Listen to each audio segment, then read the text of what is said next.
Welcome back to All This Math. This is Professor Parker, and for today's lesson, we're going to talk about rounding numbers. We're going to round some numbers, but first, make sure that you are subscribed to the All This Math YouTube channel. Make sure that you like this video, make sure that you share this video, and make sure you even drop some comments down below, you know? And tell your friends, tell your family, tell everybody about what we're doing here on the All This Math YouTube channel, because we're teaching math and we're making math simple and easy to understand. All right, so we're going to round some numbers, right? We got three examples up here. All right, we got three different numbers. We got 153, 871, and 963. And we're going to round them to the nearest 100.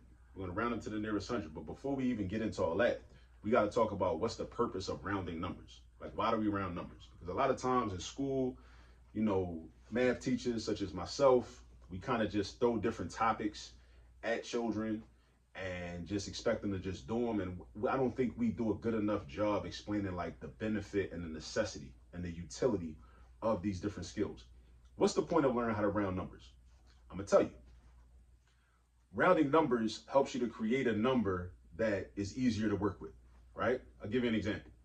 Let's say there's a certain amount of money that somebody has. Let's say it's $1,084 and $1,184.17. Now, that's a lot to remember, right? But if you round it to the nearest thousand, you can just round it to 1,000 because that's close enough, right? And then also, what if you had to add two numbers together that had a bunch of digits in them that weren't zeros, right? Like $1,184.17 and then $1,228.95, right? That's a lot to think about if you want to do mental math, and that's a lot to think about even if you was going to write it down and do the manual math on paper, right? So rounding helps us to create a number that's not the exact number, but a number that's close, right? So we could do calculations, right? Because what if I just need like a quick and dirty answer to like how much money is that altogether? I could say, well, it's close to 2,000. How do I know that? Because if I round each of those numbers I gave y'all to 1,000, each of those numbers would be 1,000. 1,000 plus 1,000 is then 2,000. So 2,000 is not the exact amount, not the exact total or the exact sum, but it's close enough. And sometimes we just need to be close enough. Sometimes in life you want to be exact, but sometimes you just need to have a general idea, and that's called an estimation. Now, I'm going to do some other videos. Well, actually, there already are some other videos on estimating sums on the YouTube channel, but I'll probably do some more anyway. But I just want y'all to understand, like, what's the purpose of rounding? That's the purpose of rounding. We round so that we can do estimates and come up with estimations. That's one of the reasons for us to round. All right. So, and we can round to the different places. So in order for us to round, you first got to understand place value. You got to know where the ones place is. You got to know where the tens place is. You got to know where the hundreds place, the thousands place, the 10,000s, the 100,000s, the millions, the 10 millions. You got to know all of that, right? And we're going to talk about that too. All right. Because you can round the number to different place value based upon how specific you want to be, or how not specific, but how precise you want to be, right? Sometimes you want to be more precise, sometimes you don't care, you want to be a little less precise. Either way, we got choices. That's another thing I like about math. Math gives us choices.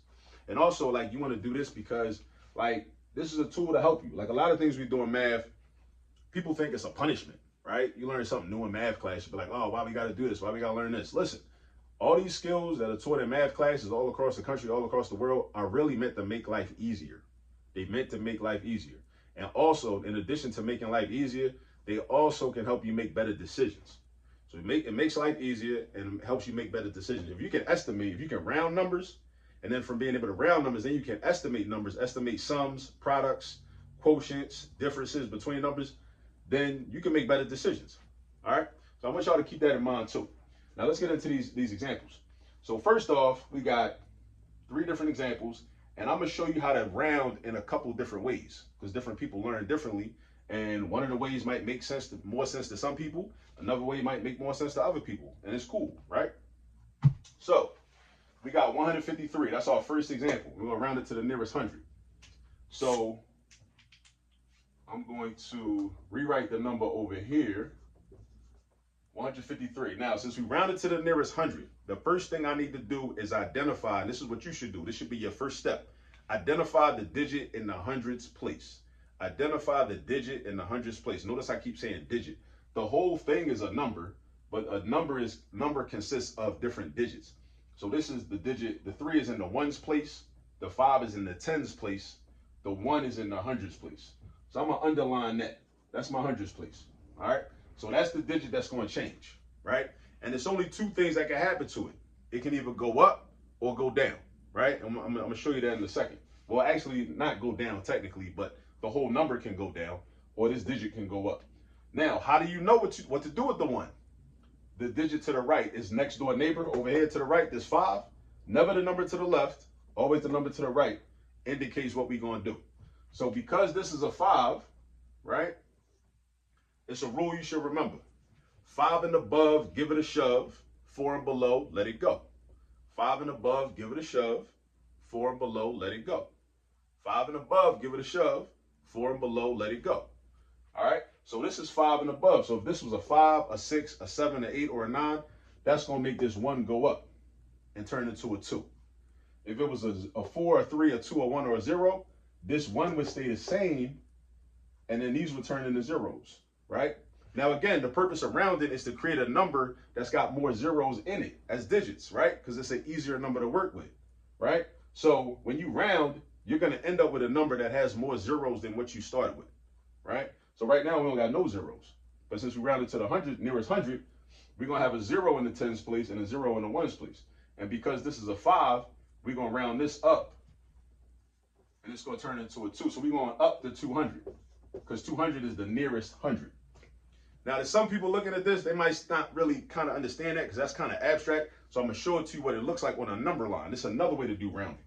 All right? So let's say I draw a number line like this. Right? Actually, I actually prefer doing rounding with number lines. You know what I'm saying? At least when I'm showing people how to do it. So I put a line right here and a line right here. And I'm going to put a line in the middle. So I need 3 lines. A vertical line right here, vertical line right here, like the y-axis. When you get to algebra, this is going to be a vertical line is the y-axis, right? Line right here, line right here, and a line right here. Now, what's going to go right here is one of your choices. Now, when you rounding, you only got 2 choices. Keep that in mind. That's very important. Write that down if you need to. You only got 2 choices. So for 153, think about it. The nearest 100 above 153 is 200, right? It's not 300, it's not 400, it's not 500. The nearest 100 above 153 is 200. So I'm going to put my 200 over here because that's above. And then the nearest 100 below 153 is 100. So I'm going to put that over here. Now, in the middle is the number that's halfway between 100 and 200. So what number is halfway between 100 and 200? That would be 150. So I'm going to put 150 right here. So we got so again, when you round, you only got 2 choices. You either going up or you going down. Going up, you're going either from 153, you're going up to 200, or you're going from 153 down to 100. Now the question is, on this number line, where would the 153 go at? Since we counting up from the left, we're going 100 to 150 to 200. 153 would be after the 150, right? So it might be somewhere like right around here. Now the question for you is this number, where it is on the number line, is it closer to 200 or is it closer to 100? Is it closer to 200? Is it closer to 100? Now, if you're a teacher showing this video to a class, you might want to hit pause right now and let the students go in and then, call on some people and, have them give you the answer, Or if you're a parent, homeschooling, whatever, you working with your child with their homework, whatever, you might want to do the same thing. That's the beauty of technology. But at any rate, I see that 153 is closer to 200 than it is to 100, right? So that means that's where we're going around to. So the number line should help you to visualize, right? Visualize. Like the way I learned this back in the day, I just learned the rules, but I still kind of didn't fully understand it until I started teaching this skill and I started dealing with number lines. And then the number line made it clear. I'm like, oh, okay, I get it. Right. That's why you round up, right? Now, what happens if it was 150? 150 is smack dab right in the middle. When it's 150, it's kind of like baseball, right? If anybody know anything about baseball, the tie goes to the runner. Meaning, if the runner is running, right, and they step on the first base bag and the ball gets there at the same exact time, if it's a tie, then the umpire will look and be like, all right, he's safe because y'all got there, the ball and the runner got there at the same exact time. All right, so it's similar to that. So if it was actually 150, even though 150 is exactly in the middle between 100 and 200, you round up. So that's why we do 5 or above, give it a shove. 5 or above, give it a shove up. All right. Now another thing I want to show you that deals with the number line is called a rounding hill. A rounding hill. So it's very similar to the number line that I just did, right? I'm gonna have one line and another line, right? So I got 100, because my two choices are either 100, I'm either rounding down to 100 or I'm rounding up to 200. So down to 100 or up to 200, right? Except what I'm gonna do is I'm gonna find the middle, but then I'm gonna do some dashed lines that go up like this, right? And then I'm gonna draw a line to one choice, and I'm gonna draw a line to the other choice.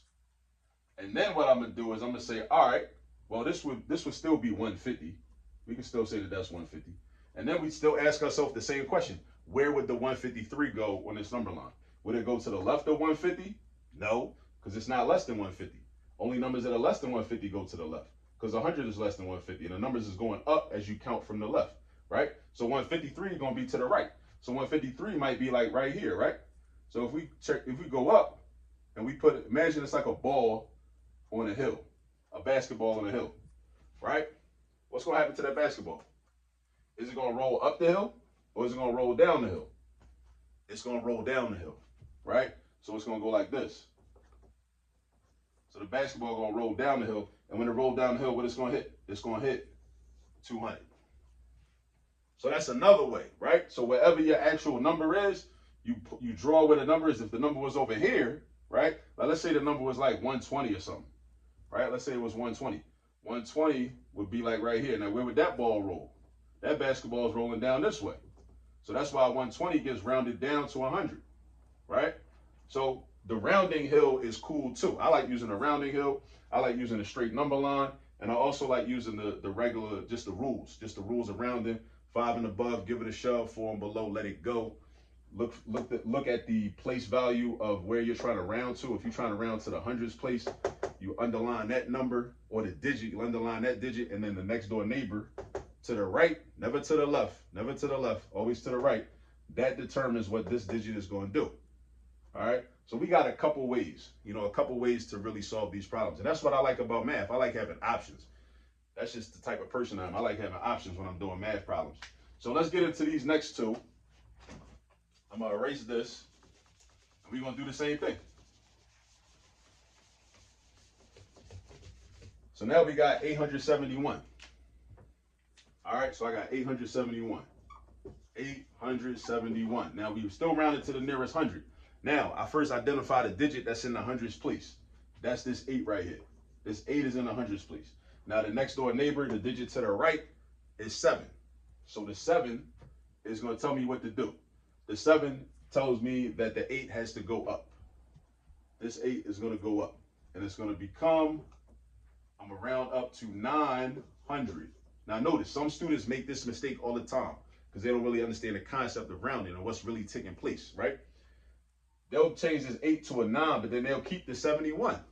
And I'm like, bro, why you do that, bro? Like, that's not rounding to the nearest 100, because 971 is not a number that is one of the hundreds. It's got to be a multiple of 100, right? So it can't be 971, right? Because you got to round up from 871 to 900. If you round it to the nearest 100, right? That number shouldn't have no digit, shouldn't have a non-zero digit in the tens place or ones place. It shouldn't have that, right? So you round up to 900. All right, now let's look at it on a number line. All right, so you can visualize it. So you draw your number line, horizontal line. That's also the x-axis in algebra. When you get the algebra class, algebra 1, this is going to be our x-axis, the number line. All right, I draw my two lines, one right there, my vertical line right there, vertical line right there, and I draw a vertical line in the middle, right? So since it's 871, the next 100 that's bigger than 871 is 900. So I put 900 at the end. And the 100 that's below 871 is 800. That's below it. So I put that at the left end, on the other side. And then in the middle of 800 and 900 is 850. Right? And then I say, okay, well, where would 871 be at? On this number line, where would 871 be at? 871 would be after the 850. So it would be like right there. So if it's right there, now the question for you, because in math, when we're answering problems and solving problems, we always are constantly asking ourselves questions like, okay, so is 871 closer to 800 or is it closer to 900? And we got a nice little, this number line is like a picture. It tells it, it's a picture we can look at and get a better understanding. So 871, I can see it's closer to 900. So that's how, another way to know that 900 is the answer. All right, now let's do a rounding hill. Let's see what happens with the rounding hill. So boom, two choices, 800 on the bottom, 900 above, halfway. We draw, that's like the top of the mountain or the top of the hill or the apex. There's a couple words for like the top of a hill, the apex, the zenith, the pinnacle. There's a lot of synonyms for that. All right. So then halfway between 800 and 900 is 850, right? So that's 850. So now where's 871 at? The same place it was on this one. So then it's like a ball, like a basketball, right? 871. So now the question is, what's that basketball about to do? Is that basketball about to roll up the hill to 850 and then roll down to 800? No, it's not about to do that. That would defy the laws of gravity. It's not about to do that. So this basketball is going to roll downhill. Where's it going to go? It's going to go to 900. All right, so that's the rounding hill method. So we got the rounding hill method. We can call it the basketball in the hill method. Call it whatever you want. We got the number line method, and we got the straight rules method, right? The algorithm for rounding, we got that too. So we did this in 3 different ways. All right. Now we're gonna run through the last one because the last one is a little different. I want to make sure we get into the last one. The last one is a little different, and I'm gonna show you why. And then I'm gonna do some other videos with some more examples of a problem like this. So we got 963, right? We round it to the nearest 100. Right? That's the hundreds place. The 9 is a digit in the hundreds place. This 6 right here, 5, remember, 5 and above, give it a shove. It's going up, right? It's going up. So that means that this 9 is going up. But if I'm already at 900, the next 100 is actually 1,000. It's actually 1,000. So this is something you got to remember. Sometimes the nearest 100 is 1,000. Sometimes the nearest 10 is 100. Sometimes the nearest 1 is a 10. Sometimes the nearest 1,000 is a 10,000. I know that might sound confusing. It's going to make a little more sense when I draw the number line though. So because my two choices are this, I could either round this down to 900 or I could round it up to 1,000 because 1,000 is the next 100. Because remember, if you got 100, if you got 10 hundreds, that's the same thing as 1,000. If you got 900s, that's 900. If you got 800s, that's 800, like $800 bills. $800 bills, that's 8 times 100, that's $800, right? $900 bills, that's $900. $1,000 bills is 1,000. We don't call it 1,000. You could call it 1,000 if you wanted to, but usually we don't call it 1,000. We just call it 1,000. So that's why sometimes the nearest 100 will be 1,000, right? But if it makes more sense, you could think of it like that, like in terms of rounding, like, oh, well, I could either go down to 9, in this problem, I could either go down to 900 or up to 1,000. And 1,000 is the same thing as 1,000. All right. So the answer to this one is 1,000. So again, sometimes the nearest 100 is 1,000. I repeat, sometimes the nearest 100 is 1,000. And that's one of them things, like these types of problems is one of the types of problems, one of the types of examples that confuse children a lot of times. So if you're a teacher looking at this or you're a parent looking at this, you want to zero in on these types of questions where there's a 9 in the place where you're rounding, right? There's a 9 in the place where you're rounding because these are the most difficult rounding questions. So if your students, your children, whoever, if they can do the most difficult problems, then they're going to be straight. All right. So now let's do the number line so we can visualize it. I got my number line. That's like my x-axis. I draw my vertical lines, one at the left end, one at the right end, one at the middle, right? And then I plot the numbers out of my two choices. So I only got two choices when I round. So I can either round down to 900, because I'm trying to go to the nearest 100, or I can round up to 1,000. So I'm either going down to 900 or I'm going up to 1,000. Now that should make sense because like I said, 1,000 is the same thing as saying 1,000 or 10 hundreds. Like $1,000 bills would be $1,000, right? So we got 900 and we got 1,000 or we got 1,000, right? Now what is halfway between 900 and 1,000? 950, right? So we got 950. That's 950. Now, here's the question. Where is 963 located at on that number line? Is it over here? No. Is it right there? No. Would it be, up here? Nah, it wouldn't be up here, but it is between 950 and 1,000. That's really all that matters. You don't got to be all exact. You just got to have it. Basically, it's like this. You just got to make sure it's in the right section. And you only got two choices. It's either going to go in this section or this section. This section or this section. It can't be in this section because it's not less than 950. And we got to just know how to count in order, right? In order to be able to tell that. So you know it's bigger than 950 and it's less than 1,000. So it's over here somewhere. So I'm going to just throw it like right there. So we got 963. Now, then the question is this, because again, when we do math, we ask questions, right?